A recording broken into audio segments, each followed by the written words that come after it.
Olá pessoal, sejam bem-vindos ao nosso primeiro episódio do nosso podcast. Eu sou o Guilherme Persil. E eu sou Raquel do Paula. E hoje estamos aqui com uma pergunta que não quer calar. Leite materno ou leite em pó? Convidamos o ginecologista e obstetra Dr. Gicinei Pacheco para conversar um pouco com a gente sobre esse tema. Seja bem-vindo, Gicinei. Obrigado a você, Raquel, obrigado ao Guilherme pelo convite. Agradeço à Viva Rio pela oportunidade de estar aqui falando um pouquinho sobre a nossa jornada de 40 anos e tentar explicar um pouquinho da onde vem esse mito, essa confusão, tendo em vista estarmos dentro do mês do chamado Agosto Dourado. Muito legal, doutor. A gente está falando aqui, né? Você já disse que atua como há quase 40 anos, já desenvolveu também alguns projetos de humanização na assistência ao parto de adolescentes, como, por exemplo, o projeto Jovem Mãe e o Clique da Cegonha. Além disso, também, né, você é membro da Sociedade de Ginecologia e Obstetrícia do Estado do Rio, já foi chefe também de algumas outras maternidades de hospitais públicos, como o Pedro II e o Ronaldo Gazola. E hoje é chefe da maternidade do Hospital Municipal Albert Schweitzer, que está sob gestão do Viva Rio, e diretor técnico da maternidade Mariana Bulhões, no Hospital Iguaçu. É um baita currículo, né? Obrigada mais uma vez por conversar com a gente. Imagina.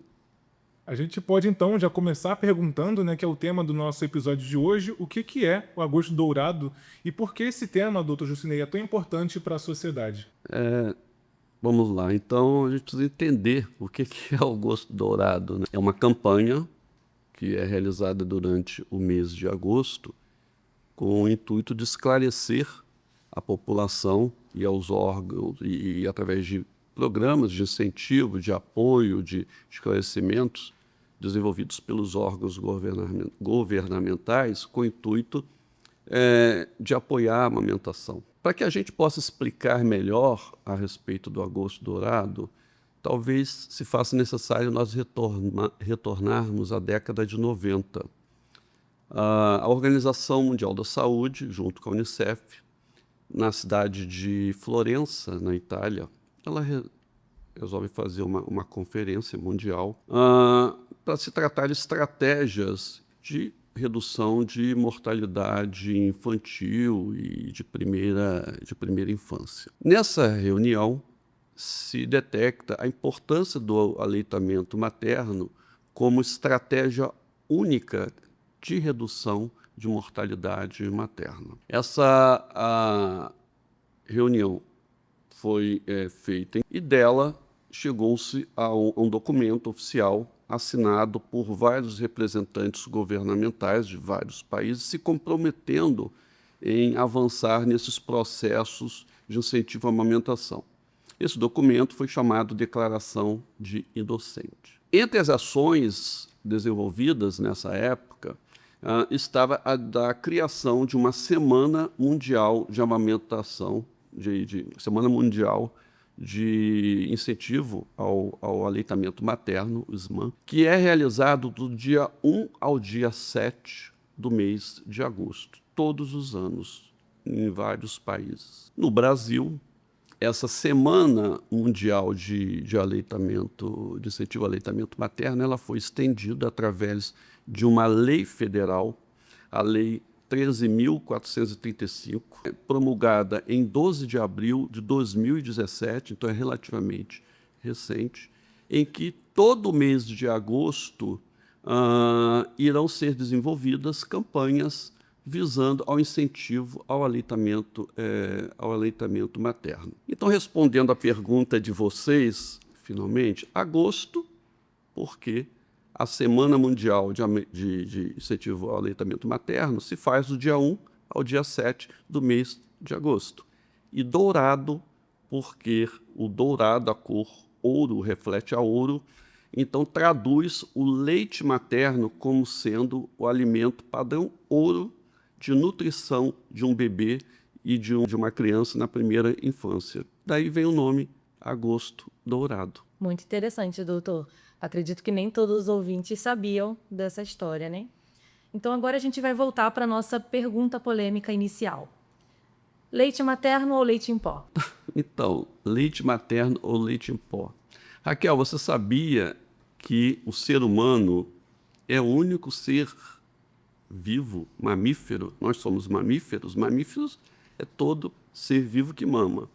Ele é o único ser vivo que alimenta a sua cria com outro tipo de leite. Nenhum outro animal amamenta a sua cria com outro tipo de leite. A amamentação, como estratégia isolada, o leite materno, como estratégia isolada, é o melhor alimento para ser dado àquela criança. Estima-se que só pelo ato de amamentar nós consigamos reduzir em 6 milhões o número de mortes de bebês anualmente ao longo do mundo. Então, isoladamente, essa estratégia ela é a mais eficaz para reduzir mortes. O leite materno ele tem constituintes que nenhum outro leite tem. O leite em pó, o leite de vaca, ele tem constituintes que vão ajudar o bezerro e não o ser humano. Então, dentro do leite materno, existe uma série de constituintes, de anticorpos, de células de defesa que a mãe passa para o seu bebê, que vai permitir que esse bebê se desenvolva com saúde e evite uma série de infecções nesse momento mais frágil da vida dele. Para vocês terem uma ideia, imagine o aleitamento materno como uma estratégia de saúde, de política de saúde. Então, vamos imaginar uma situação. Eu estou no país, numa comunidade, numa cidade, com índice de desenvolvimento humano muito ruim, muito baixo. População pobre, sem recursos, sem condições de alimentar. E eu digo para você que existe uma substância, existe um alimento que salva vidas, impede o seu bebê de desenvolver infecções, diarreias, alergias, diabetes. Essa substância, ela existe em todo lugar, a qualquer momento, a hora que você quiser, você leva ela para onde você for, não depende de você ter dinheiro ou não ter dinheiro, ela está ali para você usar a hora que você quiser. E essa substância, para ser ofertada ao seu bebê, basta você querer, basta você ter o compromisso e o entendimento da importância que essa substância como estratégia para impedir milhares de mortes ao longo dessa primeira infância. Essa substância é o leite materno. Então, lançar mão dessa estratégia, aquela mãe, você poder amamentar a sua cria, o seu bebê, e ter a certeza que esse bebê vai se desenvolver saudável, vai se nutrir da forma adequada, você poder dar o leite materno como único alimento até os 6 meses, não precisa de mais nada, nem água você precisa dar para o seu bebê. E aí, quando a gente fala de população que vive em locais que não tem água encanada, não tem condições socioeconômicas de higiene, de insalubres, nós estamos falando de você ofertar um alimento que só traz benefícios. Então, não existe razões que consigam contra-argumentar o fato de você estar entre a opção de ofertar ao seu bebê o leite materno ou o leite da vaca. É isso. E a gente falou um pouquinho dos benefícios, né, do aleitamento materno, mas a gente poderia falar também, deixar claro para as pessoas, os malefícios em se trocar o leite materno por esse leite de caixinha, leite em pó, o que isso pode causar para a criança? O primeiro malefício que ocorre é no bolso. Você vai ter que comprar. Você vai ter que comprar o leite. O outro está ali, a qualquer momento você pode usar ele. Então já começa por aí, acho que é um grande argumento. Né? Verdade. A outra coisa que eu acho que a gente tem que entender é que, particularmente em alguns lugares do mundo e no nosso país é um continente, né? Há uma desigualdade social, uma desigualdade muito grande entre uma série de injustiças sociais. A gente entende o avanço da sociedade, a mulher moderna hoje em dia não tem tempo para amamentar, não tem. Mas existe uma série de mitos que nós carregamos e esses mitos vão se perpetuando. Então, assim, a mulher que tem condições e não quer amamentar, ela paga.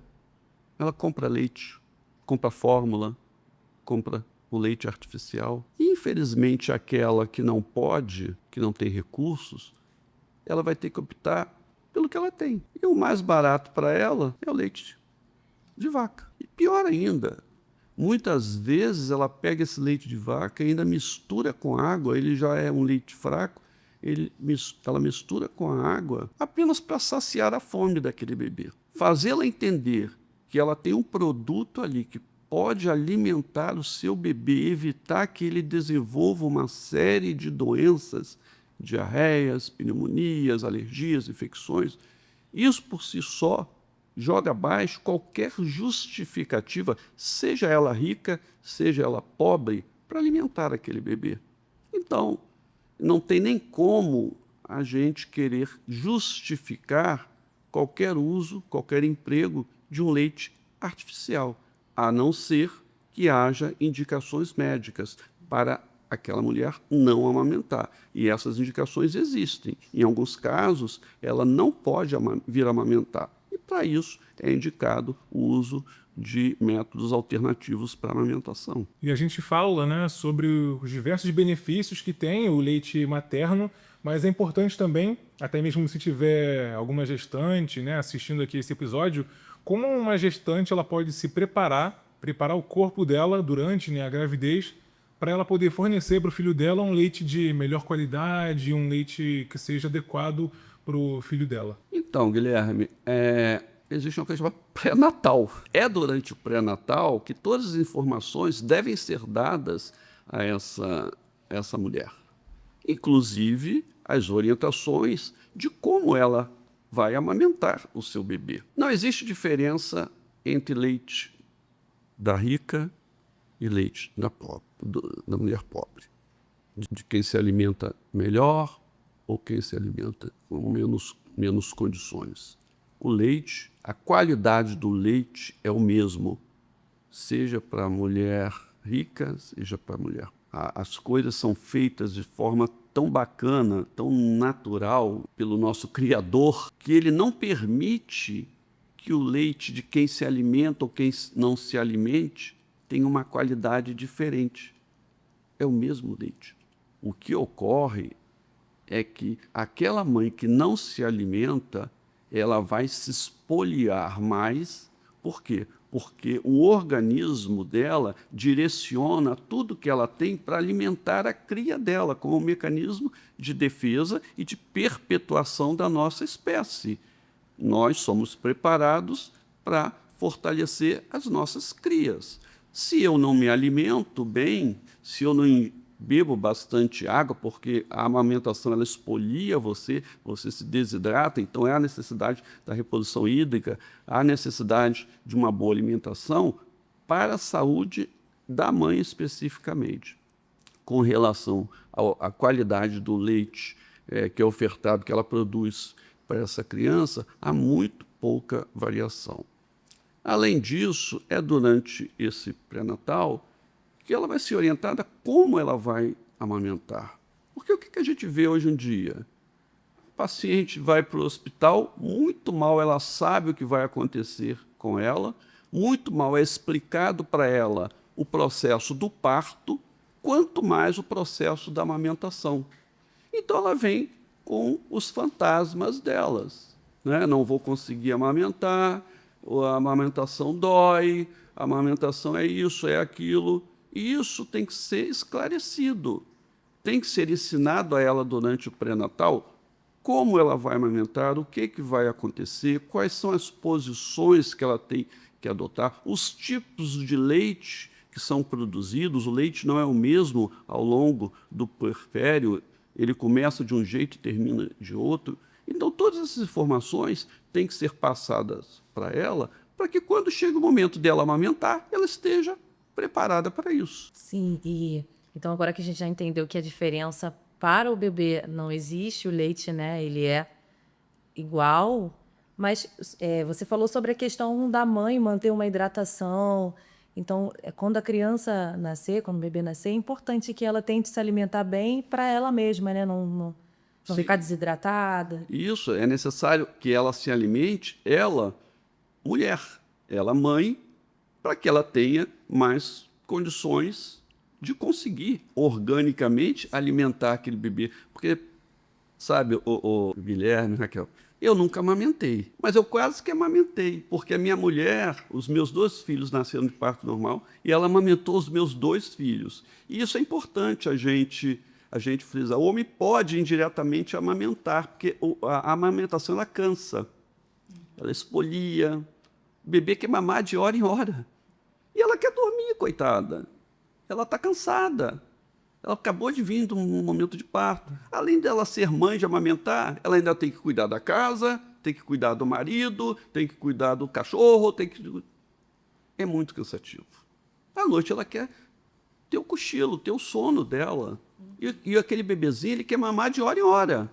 Ele é uma máquina de sugar leite. E às vezes ela quer descansar. Então ela tem que criar uma rede de apoio. O marido tem que apoiar, tá? Eu dou mamar. Logo depois que o bebê mama, ele tem um reflexo que ele faz cocô. Então, enquanto ela acabou de mamar, poxa, o companheiro, o pai, a família podia limpar aquele bebezinho, trocar a fralda, porque ela ganharia uns minutinhos a mais para poder descansar. E isso a gente precisa explicar àquela família, àquele pessoal.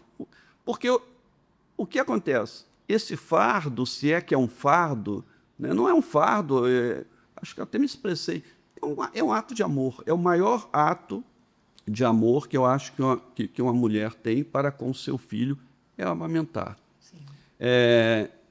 Esse processo é desgastante para ela. Se ela tiver alguém que possa diminuir um pouquinho essa tarefa, porque é jogado nas costas dela. Ela tem que assumir tudo isso. E acaba, dependendo das condições que ela tenha, e aí sim, as condições às vezes fazem diferença, né? Talvez da rica e da pobre, coitada. Quando a gente aciona essa nossa rede de apoio, talvez a gente consiga diminuir um pouco esse peso sobre essa mulher. E nos serviços de saúde, hoje em dia, existem redes de apoio justamente para incentivar, esclarecer e apoiar essa mulher nas dúvidas que ela venha a apresentar. A Semana Mundial de Amamentação, cada ano tem um tema, esse ano apoia a amamentação, crie redes de apoio sustentáveis, ou crie sistemas de apoio sustentáveis, é justamente para isso, para que você possa apoiar aquela mulher em todas as circunstâncias em que ela vive, em todos os locais, em todos os momentos que ela vive. Nós estamos diante de guerras aí, e com certeza tem mulheres que precisam amamentar. Nessas guerras loucas que estão tendo por aí, como é que se faz isso aí? Então, através dessas estratégias da Semana Mundial de Aleitamento Materno, repito, que são estratégias mundiais, elas são desenvolvidas com esse intuito, apoiar essa mulher, a amamentação, em todos os locais e aonde quer, temporalmente ou territorialmente, onde quer que ela esteja. É fundamental ter essa rede de apoio durante essa fase em que a mulher está passando, seja da família, quem ali estiver no convívio com ela. E, inclusive, né, você falou que quase chegou a amamentar também os filhos que você teve. E então, falando sobre essa questão ainda do corpo, da preparação para a amamentação, pode ter também pessoas que assistem aqui a gente que faz parte dessa rede de apoio. Então a gente queria que você compartilhasse alguma dica ou então sugerisse como que a pessoa deve posicionar o bebê na hora da amamentação. Então, a amamentação, você tem que se preparar para amamentar, Guilherme. Pode simplesmente pegar um bebê de qualquer jeito, né, e bota para mamar. Não é assim. Você tem que estar num ambiente tranquilo, você tem que estar sentada, numa posição confortável. O seu bebê, ele precisa ter uma posição correta, então, normalmente, nós preconizamos que haja um uma continuidade entre a cabeça do bebê, o pescoço e a coluna cervical, né? A coluna cervical. O bebê ele tem que abocanhar a areola. A areola é aquela área mais escurinha, né? Que faz o círculozinho em volta da protuberância, que é o mamilo. E muitas vezes isso não acontece quando o bebê abocanha só o mamilo. Então ele tem que abocanhar a areola. A boca do bebê tem que estar bem aberta, os lábios inferiores voltados para trás, a língua do bebê tem que pressionar a base da areola. Quando esse bebê mama, a mãe tem que observar se essa mamada está sendo eficiente através dos sons que são emitidos, através do engurgitamento da bochecha desse bebê. A bochecha fica gordinha, se a pega não está legal, a bochecha fica murcha, fica um buraquinho na bochecha. Então, esses detalhes, né, são muito importantes para que você tenha um êxito na amamentação. Tudo isso tem que ser explicado através de orientações, porque muitas vezes ela não sabe. Talvez nem vocês saibam disso aí, que existem técnicas para amamentar. E quando a mãe não é esclarecida sobre essas técnicas, ela faz intuitivamente. Diferentemente dos animais, que você põe lá o animal de qualquer jeito ele sai mamando, o ser humano é o único que, se você afastar ele da mãe, ele morre, porque ele é totalmente dependente da mãe, até mesmo para mamar. Então, se nós não esclarecemos essas mães, como elas vão proceder a esse processo, vivenciar esse processo de amamentação, elas vão acabar fazendo intuitivamente, muitas vezes de forma errada. Ou então aprendendo com a mãe, que aprendeu errado também, com a avó, que aprendeu errado. Então, o que nós temos que colocar para elas é que qualquer dúvida que elas venham ter, procurem profissionais especializados para isso. E essa rede de apoio que antigamente não se tinha, hoje em dia, ela é bastante ampla e está em condições de orientar todas essas mulheres, essas mães, de como é que elas vão vivenciar da melhor forma possível esse processo de amamentação. Perfeito, doutor. E agora a gente vai falar um pouquinho mais ainda desses desafios, né? Inclusive, você já falou aqui com a gente que esse ato de amamentar é o mais lindo de todos, é um ato de amor, mas ele tem seus desafios, como a gente está falando agora, né? Precisa da técnica, do como fazer. E aí, quais são as dores mais comuns que as mulheres têm quando a criança, de repente, mama de maneira errada? O que pode acontecer e como é que ela pode evitar? Eu acho que a maior dor que ela tem é a dor da culpa de, às vezes, achar que não vai conseguir amamentar. E ela entra num processo de ansiedade, de estresse, que às vezes ela quer amamentar. E ela se sente culpada, muitas vezes, de não conseguir amamentar. E todas as mulheres são capazes de amamentar. 99,9% delas são capazes. O que a gente observa é que a minoria não quer amamentar, e aí nós temos que respeitar. Outras querem, mas não podem, por questões de doença, por uma série de fatores. E outras querem, mas não conseguem amamentar. Muitas vezes elas vêm com as dúvidas: eu não vou ter leite, meu leite é fraco, ou amamentar dói, ou eu não vou conseguir amamentar porque eu tenho que trabalhar. E isso nós conseguimos trabalhar com elas, nós conseguimos esclarecê-las em todas essas suas dúvidas. E a principal dor física que ela pode ter é quando ela tem as fissuras, as lesões dos mamilos. Normalmente, a grande maioria das vezes ocorre por uma pega da mama feita de forma errada. Então, quando a pega é feita de forma correta, não há a lesão do mamilo. Então, esse mamilo não inflama, esse mamilo não tem infecção, ela não tem as chamadas mastites.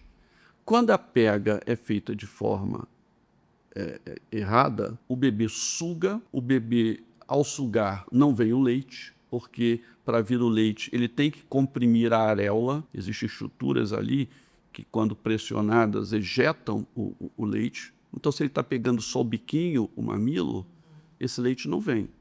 E aí o bebê começa a chorar e ela começa a ficar ansiosa, angustiada, porque ela acha que não está tendo leite, mas na verdade ela não está tendo leite porque esse leite não está sendo ejetado. E aí aquele bebê começa a sugar, começa a friccionar aquele mamilo, e aí abrem-se portas de entradas para germes, para bactérias que vão infectar aquela mama. Ela tem que entender que quanto mais leite ela extrai, mais leite ela vai produzir. Seja essa extração feita pelo seu bebê, através da amamentação, seja a extração feita de forma complementar, através da expressão da mama. O leite, quanto mais você esvazia a mama, mais ele é produzido. E isso, quando ela entende esse processo, ela consegue ficar mais calma com relação a isso.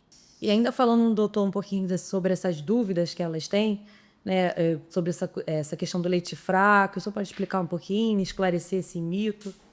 Não existe leite fraco. O problema é que o ser humano tem a referência de leite como se fosse o leite da vaca, aquele leite branco que a gente está acostumado a ver. E, na verdade, o que ela produz logo no início é o colostro, que é o leite mais importante que ela vem produzir. É a chamada primeira vacina do bebê. E esse colostro, ele tem uma cor diferente, ele é como se fosse uma água, um suor, como se fosse uma água de coco. E ele sai em gotinhas, por isso que são as gotas de ouro. O colostro é produzido até o 5º dia, ele é rico em anticorpos, em proteínas, e ele é produzido em quantidades pequenas.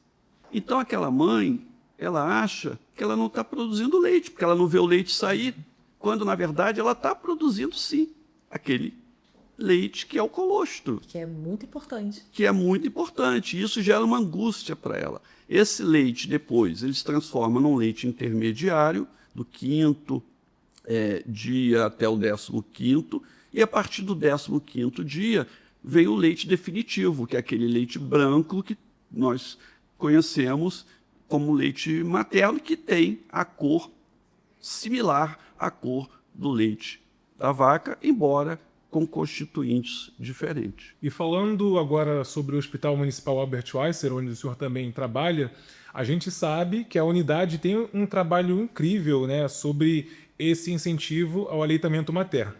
Quem passa lá pelos corredores do hospital, né, inclusive tanto logo na recepção ou nos andares onde tem a maternidade, as pessoas já veem esses informativos falando sobre a promoção do aleitamento materno, o incentivo. Inclusive, em janeiro de 2024, o Hospital Municipal Albert Schweitzer recebeu esse selo da iniciativa Hospital Amigo da Criança, que ele é concedido pelo Ministério da Saúde. A gente queria que você falasse também, o doutor Jucinei, sobre as ações que o hospital ele promove no incentivo à amamentação e como essa certificação ela foi concedida ao H+. Essa certificação era um desejo antigo nosso. Eu estou no Albert desde 2017 e desde que cheguei lá, junto com a minha equipe, a gente queria transformar aquele hospital num hospital amigo da criança. Pra vocês terem uma ideia, o IAC, Iniciativa Hospital Amigo da Criança, é uma certificação dada pelo Ministério da Saúde, com a chancela da Organização Mundial de Saúde e do Unicef. Traduz qualidades de assistência prestada tanto à mãe quanto ao seu bebê. No mundo todo, existem pouco mais de 20 mil hospitais que são amigos da criança. No Brasil, em torno de 300. Então, você ter uma certificação dessa traduz que você está no caminho certo, traduz que um bebê que nasce no Hospital Amigo da Criança, aquela mulher que tem um filho dentro de um Hospital Amigo da Criança, ela está submetida a processos de qualidade de certificação da assistência que a ela é prestada. Parece fácil. Essa certificação, ela requer alguns passos, são 10 passos em que nós temos que cumprir, que são 10 normas, 10 regulamentos, para que se consiga atingir aquilo ali. Colocando, de um ponto de vista muito simplista, parece fácil, mas é muito difícil conseguir. É muito difícil porque requer capacitação de toda uma equipe, requer envolvimento por parte da direção da unidade, e a gente vinha tentando isso desde 2017, e muitas vezes é difícil você convencer o gestor a comprar essa sua briga. E em 2023, nós fomos chamados pela direção do Albert Schwartz e da Viva Rio, que havia o interesse e a determinação por parte deles, e aí a figura da nossa diretora, a doutora Camila Conde, foi fundamental, porque sem o envolvimento da direção não se consegue, e ela reuniu o grupo da maternidade e solicitou que nós buscássemos esse título para o Hospital Albert Schwartz. E ela nos perguntou o que nós precisaríamos para atingir esse objetivo, que ela daria todas as condições. E aí nós começamos a buscar, durante um ano, o desenvolvimento desses processos. É muito difícil você conseguir esse título, mais difícil ainda porque a nossa maternidade está inserida dentro de um hospital geral. Então, hospitais que são só maternidades, os processos fluem mais facilmente.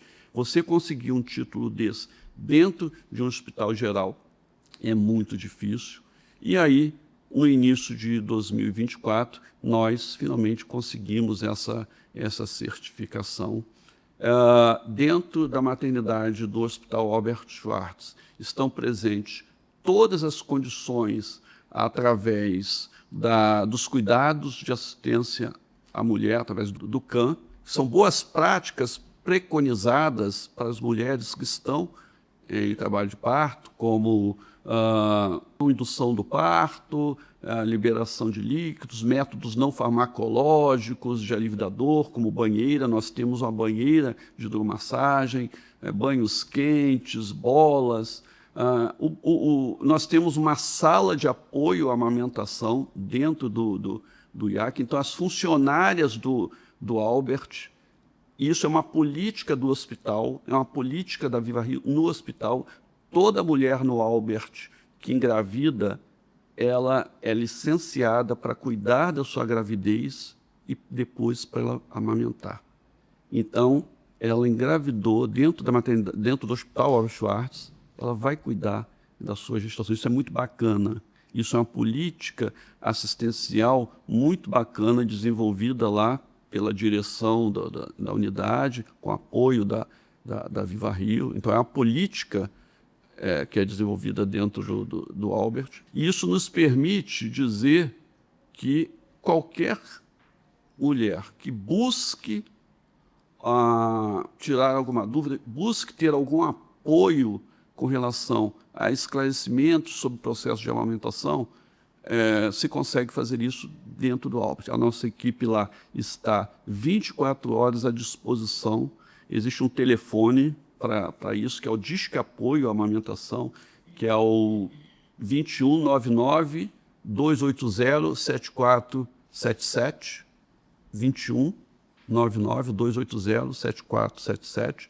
Então, qualquer paciente, qualquer mulher liga para lá para tirar qualquer dúvida que venha a ter sobre a amamentação. Se for preciso, ela é convidada para ir à unidade e lá ela é recebida por toda uma equipe que vai esclarecer as dúvidas que ela tiver. Realmente o trabalho realizado no Albert é essencial para a saúde pública, muito importante. Obrigada, doutor Gicinei, por esse bate-papo incrível que a gente teve aqui hoje. Foi muito esclarecedor. Eu acho que todo mundo que está ouvindo a gente está conhecendo um pouco mais sobre esse tema tão importante, né? Não só o mês, né? A história também do mês Agosto Dourado. e também como o Albert Schweitzer está inserido aí na promoção dessa missão tão importante para ajudar tantas pessoas e salvar, né, o máximo de vidas também que nessa fase aí da amamentação. E muito obrigado pela participação. A gente agradece também aos nossos ouvintes. Se você gostou também desse podcast, pode compartilhar em suas redes sociais, compartilhar os trechos também. E, enfim, se o senhor quiser falar mais alguma coisa, doutor, fique à vontade. Eu é que agradeço a oportunidade de estar aqui com vocês, com o público de vocês. Me coloco à disposição para qualquer dúvida que possa existir, seja através das redes sociais ou através do próprio Albert Schweitzer. E nós estamos aqui para realmente promover, apoiar e incentivar a amamentação, porque não existe nada melhor para uma mãe, para uma mulher, do que amamentar a sua cria com leite materno. Pode acreditar nisso. Obrigado pela oportunidade e tenhamos um agosto dourado, realmente bem dourado. Obrigada, doutor. Obrigada a você por nos ouvir até aqui. Até o próximo.